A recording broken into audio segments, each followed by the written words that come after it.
ఏంటి ఈ వ్యవహారాన్ని మీరు ఎలా చూస్తున్నారు? అంటే మనము ఒక విషయాన్ని చాలా విడమర్చి చూడాల్సినటువంటి అవసరం ఉంది. ఓకే. ఏది ఏమైనా ఇలా రాష్ట్ర రాజకీయాల్లో కొన్ని ప్రాంతీయ పార్టీలు ఉన్నటువంటి విశ్లేషణ కానీ జాతీయ పార్టీలు ఉన్న సంబంధించినటువంటి అంశాలు చూసుకోకపోతే ఇలా కవిత గారు రాసినటువంటి లెటర్ బహిర్గతం అయ్యింది అని అంటే ఒక్కటైతే గమనించాల్సినటువంటి అవసరం ఉంది. ఇలా వాట్సాప్ ఉంది, సెల్ ఫోన్ ఉంది, ఇలా వార్తలు లెటర్లు రాసుకునేటువంటి పరిస్థితులు ప్రస్తుతం సమాజంలో అయితే లేవు. మళ్ళీ ఆమె ఎందుకు లెటర్ రాసిందో ఆమెకే తెలవాలి. ముఖ్యమంత్రితో కలవనికే వీలు లేనటువంటి పరిస్థితి అయితే లేదు. ముఖ్యమంత్రి అంటే ఆయనకైతే తండ్రే కదా, ఇప్పుడు ముఖ్యమంత్రి కూడా కాదు, ఖాళీగా ఉన్నాడని అదే పార్టీ వాళ్ళు చెప్తా ఉన్నారు. ఖాళీగా ఉన్నాడు, కూర్చొని మాట్లాడేటువంటి పరిస్థితి ఉంది. పార్టీ అంతర్గత విషయాలు కూర్చొని మాట్లాడుకుంటే సరిపాయే. దానికి లెటర్ రాసి లెటర్లో అనేక విషయాలు చెప్పి నువ్వు వాళ్ళని విమర్శించలే వీమని విమర్శించాలంటే అనేక విషయాలు మాట్లాడి పార్టీలు అది ఉంది ఇది ఉంది ఇవన్నీ చెప్పడానికి ఉత్తరాలు రాసుకోవాల్సినటువంటి పరిస్థితులు ప్రస్తుత సమాజంలో అవసరం లేదు. ఒకవేళ ఉంది అంటే రోజువారీ విషయాలు మాట్లాడొచ్చు. అంతే, టెక్నాలజీ సరిపోయింది. వాట్సాప్ లో చాట్ చేయండి, ఫోన్ లో మాట్లాడండి. తండ్రితో డైరెక్ట్ కలవాల్సినటువంటి అవసరం ఉండే ఈ ఉత్తరాలు రాసి 6 పేజీల రామాయణం రాసి అందులో అనేక విషయాలు పెట్టి ఇవన్నీ పెట్టడం అంటే అసలు ఉద్దేశం ఏంది అంటే తండ్రికి కొడుకున్నటువంటి సాన్నిధ్యము తండ్రికి బిడ్డకి లేదా? వాళ్ళిద్దరు మాట్లాడుకుంటలేరా? కలిసి ఉన్నటువంటి పరిస్థితులు లేవా? ఉత్తరాలు రాసేంత దూరం ఎట్లొచ్చింది? అసలు ఎందుకు వచ్చింది? నిజంగా కూడా ఇలా మనం ఊరల్గా మొత్తం చెప్పాలి అనుకుంటే ఎప్పుడైతే మొన్న ప్లీనరీ జరిగిందో, మొన్న వాళ్ళు 25 సంవత్సరాలకు సంబంధించిన ప్లీనరీ జరిగినప్పుడు కేసీఆర్ గారు డైరెక్ట్ గా రాజకీయ వారసుడు బీఆర్ఎస్ పార్టీకి లేదా కేసీఆర్ రాజకీయ వారసుడు హరీష్ రావు అని కాదు, కవిత కాదు, కేటీఆర్ అనే బల్ల గుద్దినట్టు ఆ బహిరంగ సభ మీద చూపించేసిండు. ఆ యొక్క సభలో 2 ఫోటోలు ఉన్నాయి. ఒకటి ఎవరిది అంటే కేటీఆర్ది, ఇంకోటి కేసీఆర్ తప్ప ఇంకొకటి లేదు అన్నప్పుడు హరీష్ రావు కూడా అర్థమైంది కదా. బిగినించి ఉన్నటువంటి హరీష్ రావు ఎప్పుడైతే నేను చెప్తా అన్ని చెప్పినాక చెప్పు నువ్వు చెప్పండి సార్, చెప్పండి గాంధీ గారు. నేను చెప్తా ఉన్నా వర్కింగ్ ప్రెసిడెంట్ అంటే మొత్తం కోర్ కమిటీ మొత్తం అందరు కూడా వేయాల్సినటువంటి అవసరం ఉంది. ఇంతకు ముందు సభలలో వేయలేదా? అనేక సభలలో మీద అందరు ఫోటోలు వేసి అన్ని చేసిన సభలు బొచ్చడు ఉన్నాయి సభలు. అట్లా కాదురా ఇలా జరుగుతుంది. ఏంది కవిత ఎక్కడ పోయింది, హరీష్ రావు ఎక్కడ పోయిండు? అది జరిగిన తర్వాత కదా హరీష్ రావు బయటకు వచ్చినటువంటి విషయం.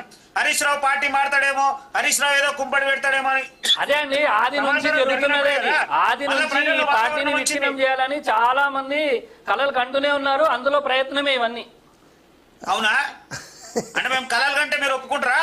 అదే చెప్తున్నాం కదండి. అందుకే కదా మా కవితక్క కూడా చివరిగా మాట్లాడుతూ కూడా లెటర్ రాసిన అని చెప్పినా కూడా కవితక్క ఏం చెప్పిందండి, మా బాస్ కేసీఆర్ గారే ఆయనతోనే మేము పనిచేస్తాం, ఆయనతోనే ఉంటామని చెప్పిందండి. గతంలో మీ బాస్ ఏమన్నాడు చెప్పరా? నా కొడుకు బిడ్డ సెటిల్ అయి ఉన్నారు, నా కొడుకు సెటిల్ అయి ఉన్నాడు, నా కొడుకు ఎక్కడ కూడా రాడు అన్నాడు. మరి ఎందుకు వచ్చిండు? హరీష్ రావు ప్రాధాన్యత ఎవరికి ఇవ్వాలి? హరీష్ రావుకి ఇవ్వాలి. అరే రెండోసారి ప్రభుత్వం వచ్చినప్పుడు 10 నెలలు ఆయనకు మంత్రి పదవి ఇవ్వలేదు హరీష్ రావుకు. ఇలా బలిక బక్రా చేసి హరీష్ రావుని ఇట్లా మాట్లాడే అక్కడ ఏమీ లేకుండా మీరు సృష్టించడమే ఇవన్నీ. అంటే ఇప్పుడు గాంధీ గారు విషయం మీద కూడా మళ్ళీ మనము వెనుకేసుకొని మాట్లాడితే సమంజసమైన పని కాదు అది. గాంధీ గారు అదే చెప్తున్నామండి.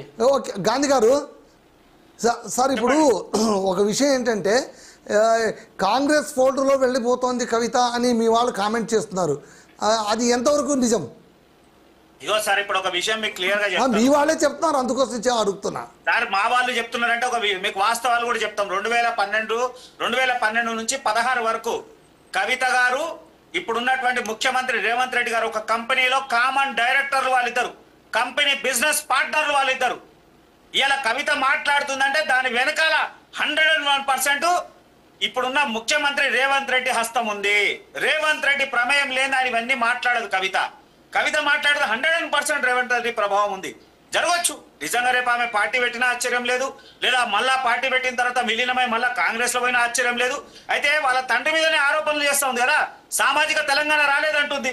అంటే ఎవరు తీసుకురానట్టు, ఎవరు తప్పు చేస్తున్నట్టు? అంటే వాళ్ళ బాసే తప్పు చేసినట్టు కదా. గతంలో మాట్లాడుతూ ఆమె సామాజిక తెలంగాణ రాలేదు, తెలంగాణ ఇది కాలేదు, తెలంగాణ అది కాలేదు, ఇది కాలేదు అని చెప్పి ఆరోపణలు ఎవరి మీద చేస్తుంది? 10 సంవత్సరాల అధికారం వీళ్ళే కదా. వీళ్ళ అధికారం ఉన్నప్పుడు ఆరోపణలు ఎవరు? అంతెందుకు ఇవాళ కేటీఆర్ మాట్లాడితే కనీసం కవిత పేరు కూడా ప్రస్తావించినటువంటి భయంలో ఉన్నాడు. పేరన్నా ప్రస్తావించలే, కవిత పేరు కూడా అంటే అదే పెద్ద విషయం కాదు అన్నారు కవిత పార్టీ మనిషి కదా గాంధీ గారు. అదేమంత పెద్ద విషయం కాదు, అనవసరంగా వీళ్ళు రాద్ధాంతం చేస్తున్నారు, అంతకుమించి చాలా పెద్ద విషయాలు ఉన్నాయి, వాటి గురించి అస్సలు పట్టించుకోవట్లేదు అని అంటున్నారు. సార్ ఇప్పుడు అంత విషయం కాదు అని అంటే కవిత ఎవరో ఆషామాషి వ్యక్తి ఏం కాదు సార్. మాజీ ముఖ్యమంత్రి బిడ్డే, ఆ పార్టీలో కీలకమైనటువంటి వ్యక్తి, ఆ కుటుంబంలో ఉన్నటువంటి వ్యక్తి, 1, 2, 3, 4 ఉన్నటువంటి వ్యక్తి. లేనప్పుడు మాట్లాడతారు కదా. మొన్నటికి మొన్న మనం 2 రోజులు మొత్తం చర్చ హరీష్ రావు గురించి మాట్లాడుకోలేదండి.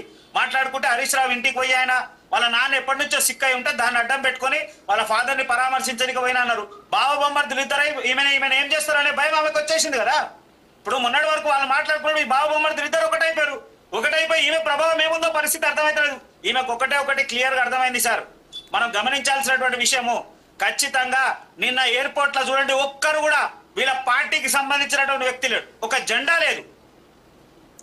లేదు, వీళ్ళ పార్టీకి సంబంధించిన ఒక వ్యక్తి లేడు, సింగిల్ ఎజెండా కవిత సీఎం అని అంటున్నారు. కవితకు సంబంధించిన మనుషులు ఉంటున్నారు, బీసీ సంఘాలు ఉంటున్నాయి. అంటే ఉద్దేశం ఇక్కడ క్లియర్ కనబడతా ఉంది కదా సార్. ఆడ మనం గమనించాల్సినటువంటి విషయం ఏంది అంటే ముమ్మాటికి ఒకటైతే అర్థమవుతుంది, కవిత ముందు ముఖ్యమంత్రి ఏదైతే వాళ్ళ నాన్న మాజీ ముఖ్యమంత్రి అయినటువంటి కేసీఆర్ గారికి ఒక ఇండికేషన్ ఇచ్చింది, లెటర్ ద్వారానా XYZ ద్వారా మీరు స్పందించకపోతే నా స్థాయిలో నేను స్పందిస్తా అనేటువంటి వాతావరణాన్ని ఖచ్చితంగా చూపించింది. తర్వాత వాళ్ళ అన్నకు కూడా ఆమె బలం ఏందో చూపించాలి, ఆమె రుచి ఏందో చూపించాలి అనేటువంటి ఆలోచనతో, ఎందుకంటే కేటీఆర్ ఆమెను లెక్క చేయట్లేడు. ఎక్కడ కూడా ఈమె సొంతంగా జాగృతి సంబంధించినటువంటి సమావేశాలు నిర్వహించుకుంటున్న అవకాశం లేకుండా పోయింది, కమిటీలు వేసుకుంటున్నటువంటి అవకాశం లేకుండా పోయింది. హరీష్ రావు కూడా ఎక్కడైనా పోయి కార్యక్రమాలు చేయాలంటే వర్కింగ్ ప్రెసిడెంట్ ఈయన ఉన్నాడు, పూర్తి స్థాయి సమావేశాలు నిర్వహించేటువంటి పరిస్థితి లేదు. పూర్తిగా పార్టీని హస్తగతం చేసుకున్నటువంటి కేటీఆర్ వీళ్ళిద్దరి పక్షాన ఉన్నప్పుడే కదా ఒకరినొకరు పరస్పరం గిరైతున్నటువంటి పరిస్థితులు. ఒకవేళ నిజంగా కూడా చూసుకోవాలనుకుంటే ఇలా పార్టీలో సెకండ్ లీడ్ పర్సన్ ఉండాల్సింది హరీష్ రావు అండి. బిగినించి ఉన్నటువంటి హరీష్ రావు పరిస్థితి ఏమైంది? గాంధీ గారు మళ్ళీ మాట్లాడదాం. గాంధీ గారు లైన్ లో ఉండండి, మళ్ళీ మాట్లాడదాం ఆ విషయము.